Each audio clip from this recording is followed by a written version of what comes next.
Shalom, saudara dan saudari yang terkasih dalam Tuhan kita Yesus Kristus. Marilah kita luangkan waktu beberapa menit untuk berkencan dengan Tuhan saat ini, agar dari hari ke hari kita semakin dekat dengan Tuhan, sehingga hidup kita semakin diberkati dan menjadi berkat. Kencan dengan Tuhan, Senin 25 September 2023. Bacaan dari surat Rasul Paulus kepada jemaat di Efesus, bab 4 ayat 32.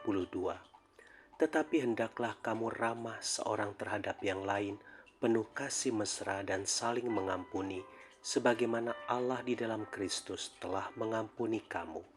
Demikianlah sabda Tuhan, syukur kepada Allah.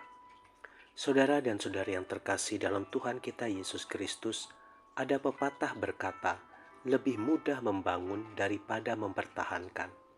Pepatah ini menggambarkan hubungan atau relasi antar manusia, di mana untuk menjalin relasi dengan orang lain bukan hal yang mudah, tetapi justru lebih mudah untuk menghancurkan relasi tersebut.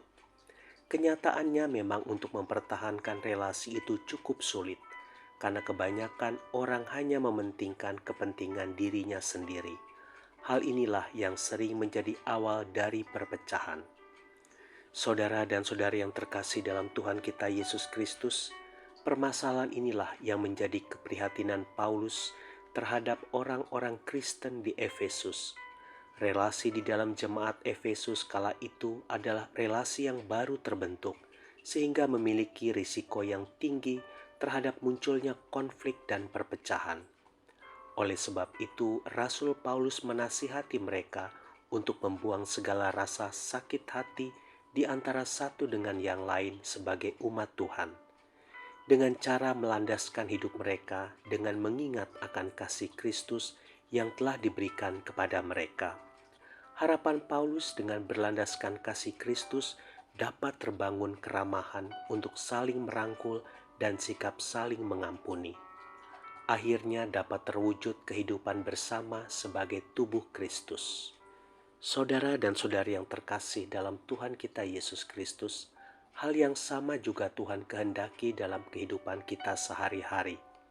Membangun relasi dengan orang-orang yang berbeda latar belakang keluarga, pendidikan, lingkungan, dan sebagainya bukan hal mudah, karena setiap orang mempunyai ego masing-masing yang ingin dipenuhi egonya. Sebab itu, ciptakanlah relasi yang dapat bertahan dan menyatu membentuk ikatan yang menghidupkan. Landaskan kehidupan ini dengan kasih Kristus, kasih yang mengajarkan keramahan dan saling memaafkan. Niscaya dengan demikian kita mampu membangun relasi yang indah termasuk dengan mereka yang di luar Kristus. Tuhan Yesus memberkati. Marilah kita berdoa dalam nama Bapa dan Putra dan Roh Kudus. Amin. Tuhan Yesus, terima kasih karena Engkau begitu mengasihi aku, sehingga Engkau mau menerimaku apa adanya. Ajarilah aku agar aku pun mampu memiliki kasih yang sama, agar aku dapat membagikannya kepada orang lain, sehingga mereka pun dapat merasakan kasih dan penerimaan-Mu. Amin. Dalam nama Bapa dan Putra dan Roh Kudus. Amin.